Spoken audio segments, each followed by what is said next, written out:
భద్రాద్రి కొత్తగూడెం జిల్లా ములకలపల్లి మండలం పూసగూడెం గ్రామంలో Sitaram lift irrigation project pump హౌస్లను రాష్ట్ర మంత్రి తుమ్మల నాగేశ్వరరావు శాసనసభ్యులు జారే ఆదినారాయణ పరిశీలించారు. మంత్రి తుమ్మల మాట్లాడుతూ విదేశీ టెక్నాలజీతో నిర్మించిన పంప్ హౌజుల్లో మోటార్ల చెకింగ్ కోసం చైనా నుంచి నిపుణులు రావాల్సి ఉన్నందున రాష్ట్ర ప్రభుత్వం కేంద్ర ప్రభుత్వం త్వరలోనే రప్పించడానికి ప్రయత్నాలు జరుగుతున్నాయని అన్నారు. పనులు ప్రారంభించిన తర్వాత ఎన్కూర్ లింక్ కెనాల్ ద్వారా వైర్ రిజర్వాయర్ కు త్వరలోనే రాష్ట్ర ముఖ్యమంత్రి రేవంత్ రెడ్డి చేతుల మీదుగా ప్రారంభించి రైతులు కళ్లల్లో ఆనందం చూడాలని, వ్యవసాయ రంగ అభివృద్ధికి నాంది పలకాలని తెలంగాణ రాష్ట్ర వ్యవసాయ మార్కెటింగ్ కోఆపరేటర్ హ్యాండ్లూమ్ శాఖ మంత్రివర్యులు తుమ్మల నాగేశ్వరరావు, జారీ ఆదినారాయణ తెలియజేశారు. ఈ కార్యక్రమంలో జిల్లా ఉన్నతాధికారులు, జిల్లా స్థాయి కాంగ్రెస్ నాయకులు, స్థానిక కాంగ్రెస్ నాయకులు, పోలీసు అధికారులు తదితరులు పాల్గొన్నారు. వాళ్ళకి వీసా ప్రాబ్లం ఉంటుంది.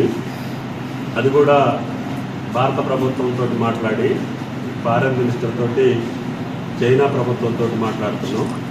వాళ్ళు కూడా 2-3 రోజుల్లో వచ్చే అవకాశం ఉంది. వాళ్ళు వచ్చిన తర్వాత 5-6 రోజుల్లోనే వారం రోజులు టైం ఇస్తే 2 పంప్ హౌస్లు వాళ్ళు టెస్ట్ చేయాల్సినటువంటి అవసరం ఉంది. కాబట్టి వాళ్ళ కోసం వెయిట్ చేస్తున్నాం. మన డిపార్ట్మెంటు ఇరిగేషన్ కానీ ఎలక్ట్రికల్ కానీ వీటి చేయాల్సిన మినిమం వర్క్స్ అన్నీ కూడా కంప్లీట్ అయిపోయినాయి. చైనా వాళ్ళు వచ్చిన తర్వాత వాళ్ళు మోటార్స్ కాబట్టి వాళ్ళ ద్వారా చెక్ చేయాల్సినటువంటి అవసరం ఉంది. వాళ్ళ కోసం మన రాష్ట్ర ప్రభుత్వం అదేవిధంగా కేంద్ర ప్రభుత్వం ద్వారా చైనా ప్రభుత్వాన్ని సంప్రదింపులు జరుగుతున్నాయి. అతి త్వరలోనే వాళ్ళు వచ్చే అవకాశం ఉంది. వీళ్ళు వస్తే ఈ నెలాఖరికల్లా ఈ 2 పంప్ హౌస్లు కూడా ట్రయల్ రన్ చేసుకొని ఆగస్టు నెలలో గౌరవ ముఖ్యమంత్రి గారి ద్వారా గోదావరి జలాల్ని Wyra project, Erpur link canal ద్వారా వైరా ప్రాజెక్టుకి తరలించాలనేది రాష్ట్ర ప్రభుత్వం యొక్క, ముఖ్యమంత్రి గారి యొక్క, ఇరిగేషన్ మినిస్టర్ గారి యొక్క కోరిక. ఈ సంవత్సరం ఇక్కడ కృష్ణా జలాలు అనుకున్న సమయంలో శ్రీశైలానికి, నాగార్జున సాగర్కి రాకపోయినా వైరా ప్రాజెక్టు నుంచి ఉన్నటువంటి నాగార్జున సాగర్ ఆయకట్టుతో పాటు లంకాసాగర్ వైరా ప్రాజెక్టు యొక్క ఆయకట్టుతో పాటు మధ్యలో ఉన్నటువంటి మెయిన్ ఇరిగేషన్ ట్యాంకులన్నిటికీ ఫీడ్ చేసి గోదావరి జలాలు పంపించాలని. అదేవిధంగా ఈ పంపులు బిగించి 3-4 సంవత్సరాలు అయింది కాబట్టి ఈ సంవత్సరం ట్రయల్ రన్ వేయకపోతే పంపులు కూడా ప్రమాదం వచ్చే పరిస్థితి ఉందని చెప్పి నిపుణులు చెప్తున్నారు.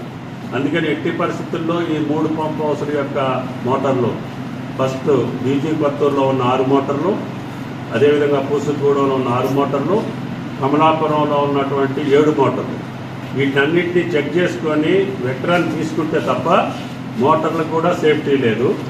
సేమ్ టైం జూలూరుపాడు టన్నెల్ అయ్యే లోపల ఈ గోదావరి జలాలు వాడుకోవాలి, ఈ పంప్ హౌస్లు వినియోగంలోకి తీసుకురావాలి.